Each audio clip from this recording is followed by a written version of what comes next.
ഈ വർഷം ഓഗസ്റ്റ് 15 മുതൽ കേരള പോലീസ് സംവിധാനത്തിൽ പോലീസ് സ്റ്റേഷനുകളുടെ മുഖച്ഛായ മാറ്റുന്ന ഒരു കർമ്മ പരിപാടിക്ക് കേരള പോലീസ് നേതൃത്വം കൊടുക്കുകയാണ്. മൈ പോലീസ് സ്റ്റേഷൻ, എന്റെ പോലീസ് സ്റ്റേഷൻ എന്ന പുതിയ പദ്ധതിയാണ് ഞങ്ങൾ ആവിഷ്കരിക്കുന്നത്. കേരള പോലീസ് സംവിധാനത്തെ ജനങ്ങളുടെ സ്വന്തം സംവിധാനമാക്കി മാറ്റുന്ന ഒരു കർമ്മ പരിപാടിക്കാണ് രൂപം കൊടുക്കുന്നത്.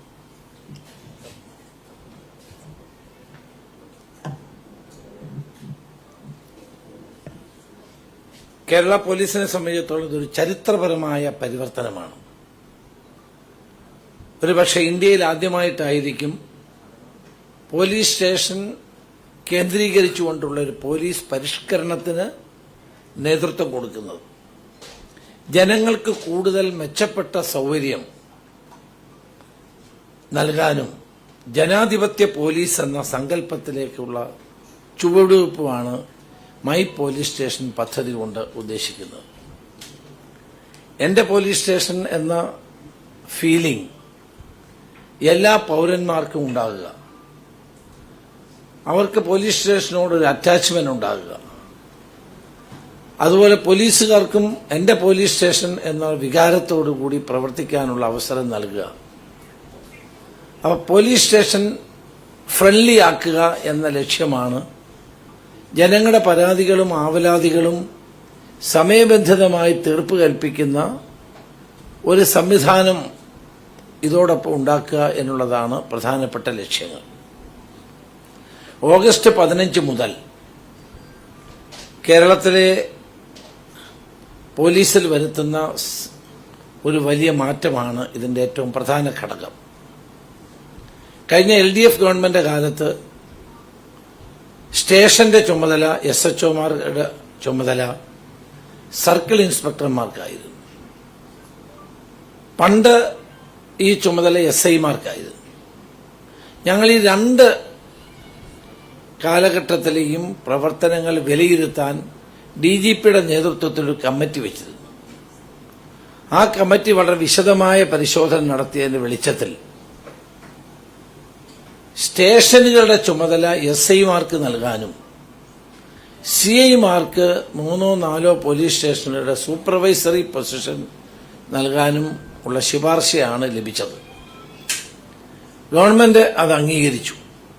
അതിന്റെ അടിസ്ഥാനത്തിൽ ഓഗസ്റ്റ് 15 മുതൽ പോലീസ് സ്റ്റേഷനുകളിൽ സ്റ്റേഷൻ ഹൌസ് ഓഫീസർമാരായി സബ് ഇൻസ്പെക്ടർമാരെ നിയമിക്കാൻ സർക്കാർ തീരുമാനിക്കുകയാണ്. കഴിഞ്ഞ സർക്കാരിന്റെ കാലത്ത് SHOമാരായി സബ് ഇൻസ്പെക്ടർമാരെ നിയമിക്കുന്ന തീരുമാനമെടുത്തു. അപ്പൊ അതിൽ ഒരു സമൂലമായ പരിവർത്തനമാണ് ഇപ്പോൾ വരുത്താൻ ഉദ്ദേശിക്കുന്നത്. സബ് ഇൻസ്പെക്ടർമാരായി നേരിട്ട് ജോലിയിൽ പ്രവേശിക്കുന്ന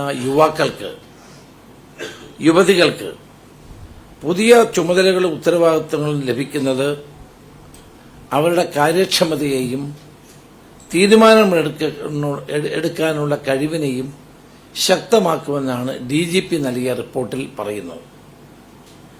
കേരളത്തിലെ 484 ലോ ആൻഡ് ഓർഡർ പോലീസ് സ്റ്റേഷനുകളുടെയും കാര്യക്ഷമമായ പ്രവർത്തനത്തിന് ജനങ്ങൾക്ക് പോലീസ് സ്റ്റേഷൻ തങ്ങളുടേതു കൂടിയാണ് എന്ന് ബോധ്യപ്പെടാനും ജനകീയ പോലീസിംഗ് എന്ന ആശയം കൂടുതൽ ദൃഢമാക്കാനും ഇത് ഉപകരിക്കും.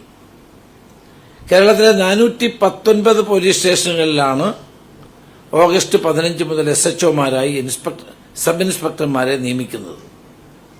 അതേസമയം വളരെയധികം പ്രാധാന്യമുള്ള 64 പോലീസ് സ്റ്റേഷനുകൾ SHOമാരായി സർക്കിൾ ഇൻസ്പെക്ടർമാർ തുടരും. ഉദാഹരണമായി തിരുവനന്തപുരം, കോഴിക്കോട്, എറണാകുളം തുടങ്ങിയ തിരക്കേറിയ നമ്മുടെ സിറ്റികളിൽ ഉൾപ്പെടെയാണ് ഈ 64 പോലീസ് സ്റ്റേഷൻ. മുല്ലപ്പെരിയാറിന്റെ നിർണായകവും തന്ത്രപരവുമായ പ്രാധാന്യം കൊടുത്ത് ആ സ്റ്റേഷന്റെ ചുമതല SHOയുടെ ചുമതല DYSPക്കായിരിക്കും. ഞാൻ നേരത്തെ ആഭ്യന്തരമന്ത്രിയായിരുന്ന കാലത്താണ് മുല്ലപ്പെരിയാർ പോലീസ് സ്റ്റേഷൻ രൂപീകരിച്ചത്. അന്നും DYSPക്കായിരുന്നു അതിന്റെ ചുമതല. ഇപ്പോഴത് തുടരും. ഇതിൽ ഏറ്റവും പ്രധാനപ്പെട്ട എടുത്തു പറയേണ്ടതുമായൊരു കാര്യം, കേരളത്തിലെ 63 പോലീസ് സ്റ്റേഷനുകളിൽ SHOമാരാകാൻ പോകുന്നത് വനിതാ സബ് ഇൻസ്പെക്ടർമാരായിരിക്കും. അപ്പൊ 63 പോലീസ് സ്റ്റേഷനുകളുടെ ചുമതല വനിതാ സബ് ഇൻസ്പെക്ടർമാർക്ക് നൽകുന്ന ഒരു പ്രധാനപ്പെട്ട തീരുമാനം കൂടി എടുക്കുന്നുണ്ട്. സബ് ഇൻസ്പെക്ടർമാരെ SHOമാരായി നിയമിക്കുമ്പോൾ അവർക്ക് മാർഗനിർദ്ദേശം നൽകാനും പ്രവർത്തനങ്ങൾ നിരീക്ഷിക്കാനും മീൻസ് ഒരു ഓവറോൾ സൂപ്പർവിഷനുള്ള അധികാരം സർക്കിൾ ഇൻസ്പെക്ടർമാരുടെ കീഴിൽ 200 പോലീസ് സർക്കിളുകൾ രൂപീകരിക്കുകയാണ്. അവരായിരിക്കും മൊത്തത്തിൽ അവരുടെ കീഴിലുള്ള പോലീസ് സ്റ്റേഷനുകളുടെ നിരീക്ഷണവും മാർഗനിർദ്ദേശങ്ങളും നേതൃത്വവും നൽകുന്നത്. ഇനി മൈ പോലീസ് സ്റ്റേഷൻ, എന്റെ പോലീസ് സ്റ്റേഷൻ എന്നുള്ള പദ്ധതിയുടെ സവിശേഷതകൾ ഞാനൊന്ന് വിശദീകരിക്കാം. പോലീസ് സ്റ്റേഷനിൽ എത്തുന്ന ഓരോ വ്യക്തിയുടെയും അന്തസ്സിനെയും അഭിമാനത്തെയും അവകാശത്തെയും മാനിച്ചുകൊണ്ട് മെച്ചപ്പെട്ട സമയബന്ധിതമായ സേവനങ്ങൾ നൽകിക്കൊണ്ട് വിവിധ ആവശ്യങ്ങൾക്കായി പോലീസ് സ്റ്റേഷനെ സമീപിക്കുന്ന പൌരന്റെ സംതൃപ്തി ഉറപ്പാക്കുക എന്നതാണ് എന്റെ പോലീസ് സ്റ്റേഷൻ എന്ന ഈ പദ്ധതിയുടെ ലക്ഷ്യം. കസ്റ്റഡി മരണങ്ങൾ, കസ്റ്റഡി മർദ്ദനങ്ങൾ എന്നിങ്ങനെ കസ്റ്റോഡിയൽ ക്രൈംസിനെ പൂർണ്ണമായും ഇല്ലാതാക്കുക എന്നതാണ് എന്റെ പോലീസ് സ്റ്റേഷൻ പദ്ധതിയുടെ അടുത്ത സുപ്രധാനമായ ലക്ഷ്യം.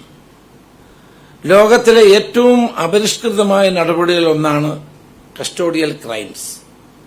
ഒരു പരിഷ്കൃത സമൂഹത്തിനും അംഗീകരിക്കാൻ കഴിയുന്ന ഒന്നല്ല ഇത്. ആരുടെ നേരെ മൂന്നാം മുറ പ്രയോഗിക്കുന്നത് അംഗീകരിക്കാൻ കഴിയുന്ന ഒരു കാര്യമല്ല. ഇത് നിയമവിരുദ്ധമാണ്, മാനവിക വിരുദ്ധമാണ്. കുറ്റകൃത്യം തെളിയിക്കുന്നത് പോലെ തന്നെ പ്രാധാന്യമുള്ളതാണ് അതിനായി സ്വീകരിക്കുന്ന മാർഗങ്ങളും സമീപനങ്ങളും. അതുകൊണ്ട് തന്നെ കസ്റ്റോഡിയൽ ക്രൈംസ് ഒരു കാരണവശാലും ഉണ്ടാകാതിരിക്കാനുള്ള മുൻകരുതലായിരിക്കും മൈ പോലീസ് സ്റ്റേഷൻ, എന്റെ പോലീസ് സ്റ്റേഷൻ പദ്ധതിയിലൂടെ നടപ്പാക്കാൻ ഉദ്ദേശിക്കുന്നത്. ഇതിനുവേണ്ടി നമ്മൾ ഒരു പ്ലാൻ ഓഫ് ആക്ഷൻ ഉണ്ടാക്കിയിട്ടുണ്ട്. ഇപ്പൊ പുതിയ SHOമാരായി വരുന്ന SIമാർക്കെല്ലാം ഒരു ഓറിയന്റേഷൻ ട്രെയിനിങ് നൽകണം. പോലീസ് സ്റ്റേഷനിലെ എല്ലാ ഉദ്യോഗസ്ഥർക്കും ഘട്ടം ഘട്ടമായി ഓറിയന്റേഷൻ ട്രെയിനിങ് നൽകണമെന്നാണ് നിർദ്ദേശിച്ചിട്ടുള്ളത്. ഇപ്പൊ തന്നെ ഓൾറെഡി CIമാരുടെ കഴിഞ്ഞു, SIമാരുടെ കഴിഞ്ഞു. ഇപ്പൊ CIമാരുടെ ട്രെയിനിങ് തിങ്കളാഴ്ച തീരും. ഓൾറെഡി അത് നടന്നുകൊണ്ടിരിക്കുകയാണ്. സൂപ്പർവൈസറി ഇൻസ്പെക്ടർമാരുടെയും DYSPമാർക്കും പ്രത്യേക പരിശീലനം നൽകും. സൂപ്പർവൈസറി ഉദ്യോഗസ്ഥർ എന്നത് സർക്കിൾ ഇൻസ്പെക്ടർമാർ മുതൽ മുകളിലോട്ടുള്ളവരാണ്. ഇവരുടെ സജീവമായ ഇടപെടൽ ഉണ്ടെങ്കിൽ മാത്രമേ പോലീസ് സ്റ്റേഷനുകളുടെ പ്രവർത്തനം കാര്യക്ഷമമാക്കാനും സുഗമമാക്കാനും കഴിയൂ. പൌരന്മാരോടും അതോടൊപ്പം തന്നെ തന്നോടൊപ്പം പ്രവർത്തിക്കുന്ന കീഴ് ജീവനക്കാരോടും നല്ല ബന്ധം പുലർത്താൻ സൂപ്പർവൈസറി ഉദ്യോഗസ്ഥന്മാർക്ക് കഴിയണം. അനാവശ്യമായ സമ്മർദ്ദം പലപ്പോഴും ആത്മഹത്യയിലേക്കും സംഘർഷത്തിലേക്കും ഒക്കെ പോലീസുകാരെ നയിക്കുന്നു എന്നുള്ള പരാതികൾ പണ്ട് മുതലേ ഉള്ളതാണ്. ആ അവസ്ഥ ഒഴിവാക്കാൻ കൂടി ഈ ട്രെയിനിംഗ് സംവിധാനം സഹായിക്കുമെന്നാണ് എന്റെ വിശ്വാസം. സൂപ്പർവൈസറി ഉദ്യോഗസ്ഥന്മാർ സാങ്കേതിക രംഗത്തെ മാറ്റങ്ങൾ പഠിക്കുക, അതാണ് ഏറ്റവും പ്രധാനപ്പെട്ടത്. ഇന്ന് നമുക്കറിയാം സൈബർ ക്രൈംസ് ആണ് കൂടുതലുള്ളത്.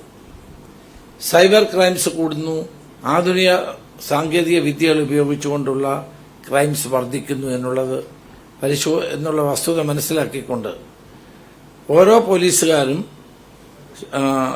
സൂപ്പർവൈസറി ഉദ്യോഗസ്ഥന്മാരും സാങ്കേതിക രംഗത്തെ മാറ്റങ്ങൾ പഠിക്കുകയും ഉൾക്കൊള്ളുകയും വേണം. അതുവഴി മെച്ചപ്പെട്ട സേവനം ജനങ്ങൾക്ക് ലഭ്യമാക്കാനുള്ള നടപടികളാണ് സ്വീകരിക്കേണ്ടത്. ഹൈടെക് കുറ്റകൃത്യങ്ങളുടെ കാലമാണ്. ലോൺ ആപ്പുകൾ, സൈബർ തട്ടിപ്പുകൾ, സോഷ്യൽ മീഡിയയിലുള്ള അപമാനങ്ങൾ, ഇതെല്ലാം വൻതോതിൽ വർദ്ധിച്ചു വരികയാണ്.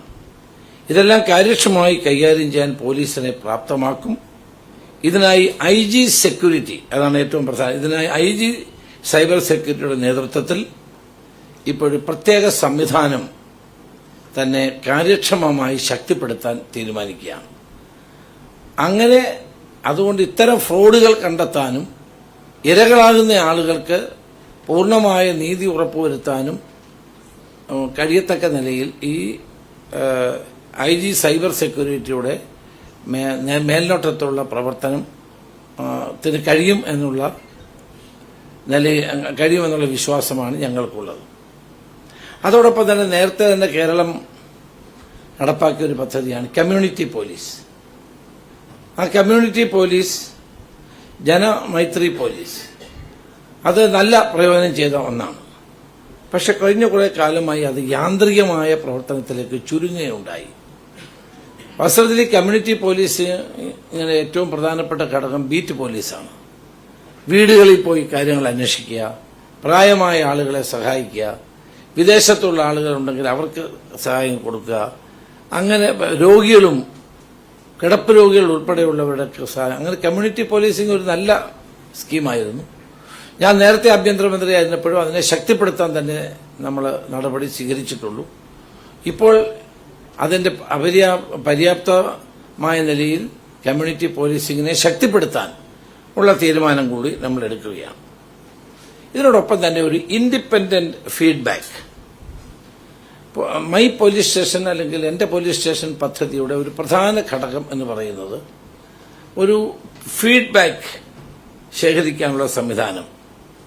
റേഞ്ച്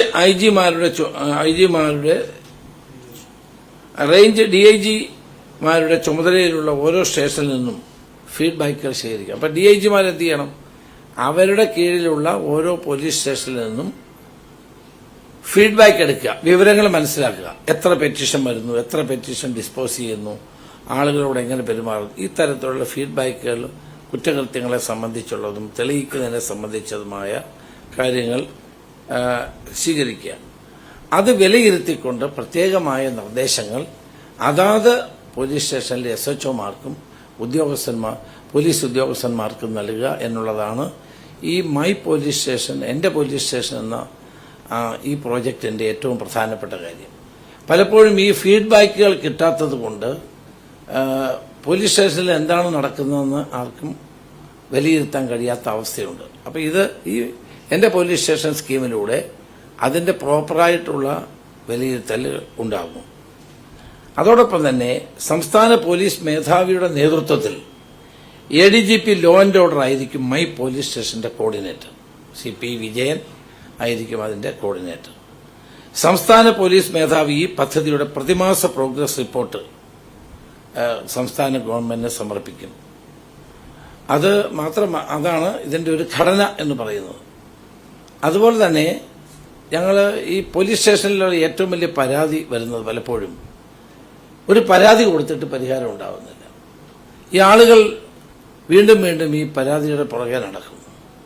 അപ്പം ഒരു മാസത്തിൽ എത്ര പരാതി കിട്ടി, അപ്പൊ DGPക്ക് അറിയാൻ പറ്റും. തന്റെ ഓഫീസിൽ ഇരുന്നാൽ അദ്ദേഹത്തിന് അറിയാൻ കഴിയും എത്ര FIR ഇട്ടു, എത്ര എണ്ണം തീർപ്പ് കൽപ്പിക്കുന്നു. അതാണ് പ്രധാനം. എത്ര എണ്ണം തീർപ്പ് കൽപ്പിക്കുന്നു, തീർപ്പ് കൽപ്പിക്കാത്തത് എന്തുകൊണ്ട്? ഇതൊരു ചോദ്യം ഉണ്ടായിക്കഴിഞ്ഞാൽ തന്നെ സ്പീഡി ഡിസിഷൻസ് ഉണ്ടാകും. അപ്പൊ അതിനുള്ള സംവിധാനം കൂടി ഇതിലൂടെ ഉണ്ടാകും.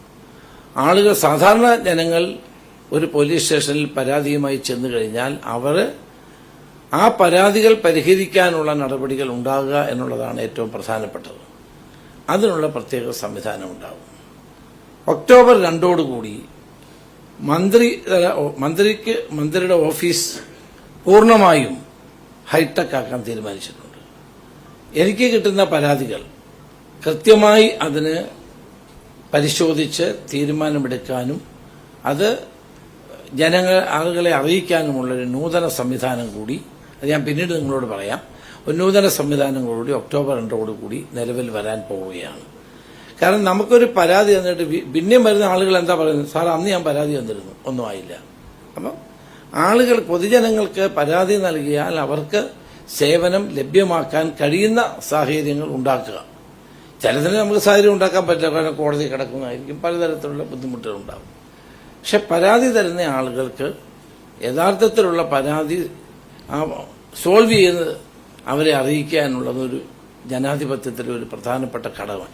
ഗ്രീവൻസസ് റിഡ്രസൽ, അത് പോലീസ് സ്റ്റേഷൻ മുതൽ ആഭ്യന്തരമന്ത്രി വരെയുള്ള ഓഫീസുകളിലെ ഏറ്റവും പ്രധാനപ്പെട്ട ഘടകമായി മൈ പോലീസ് സ്റ്റേഷൻ എന്ന പുതിയ നമ്മുടെ ഈ പ്രോജക്റ്റിൽ ഉൾപ്പെടുന്ന ഒരു കാര്യമാണ്.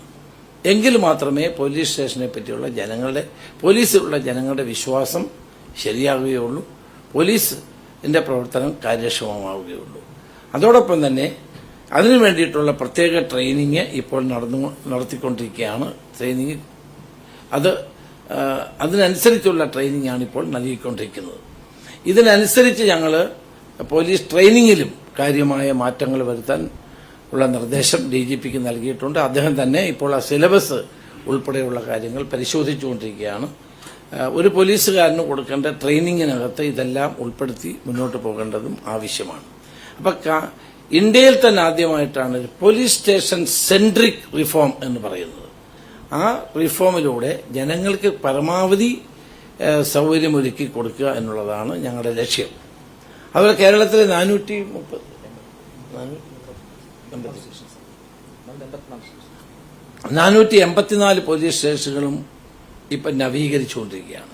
നിങ്ങൾക്ക് അറിയാൻ പറ്റും, ഓരോ പോലീസ് സ്റ്റേഷനും ഇപ്പോൾ അവിടെ ഉണ്ടായിരുന്ന ചപ്പും ചവറും ഈ വർഷങ്ങളായി കിടക്കുന്ന പഴയ വാഹനങ്ങളും തുരുമ്പും ഇതെല്ലാം മാറ്റി പോലീസ് സ്റ്റേഷൻ പെയിന്റ് ചെയ്ത് വൃത്തിയാക്കി ജനങ്ങൾ വന്നാൽ അവർക്ക് ഇരിക്കാനുള്ള സൗകര്യം, പരമാവധി സ്ഥലങ്ങളിൽ അവർക്ക് കുടിവെള്ളം ഉൾപ്പെടെയുള്ളത് നൽകാനുള്ള സംവിധാനം, എല്ലാ പോലീസ് സ്റ്റേഷനും ഒരേ കളർ, ഒരേ പെയിന്റ്, ഒരേ രീതി, ഒരേ സംവിധാനം. അപ്പോൾ ഓഗസ്റ്റ് 15 കേരളത്തിലെ എല്ലാ പോലീസ് സ്റ്റേഷനുകളും നവീകരിക്കപ്പെടുകയാണ്. ഒരേ പെയിന്റ് അടിച്ച് ഒരേ സാഹചര്യം ഉണ്ടാക്കി അവിടെ ഉണ്ടായിരുന്ന ഈ തുരുമ്പും പഴയ വാഹനങ്ങളെല്ലാം മാറ്റി വളരെ വൃത്തിയായി സൂക്ഷിക്കാൻ മൈ പോലീസ് സ്റ്റേഷൻ എന്ന് പറയുന്നതിന്റെ ഒരു ഘടകമാണ്. ഇപ്പൊ തന്നെ ബാലരാമപുരത്ത് ജനങ്ങൾ മുന്നോട്ട് വന്ന് CI ഓഫീസ് പണിഞ്ഞു കൊടുക്കുകയാണ്. അപ്പം ഇറ്റ്സ് എ പീപ്പിൾ, ജനങ്ങൾക്ക് ആവശ്യമാണ് പോലീസ് ജനങ്ങളോടൊപ്പമാണ് എന്നുള്ള ആ ഒരു കൺസെപ്റ്റ് മുന്നിൽ വെച്ചുകൊണ്ടാണ് സമഗ്ര പോലീസ് പരിഷ്കരണത്തിന് കേരള ആഭ്യന്തര വകുപ്പ് ഇപ്പോൾ തയ്യാറായിട്ടുള്ളത്. അതുപോലെ തന്നെ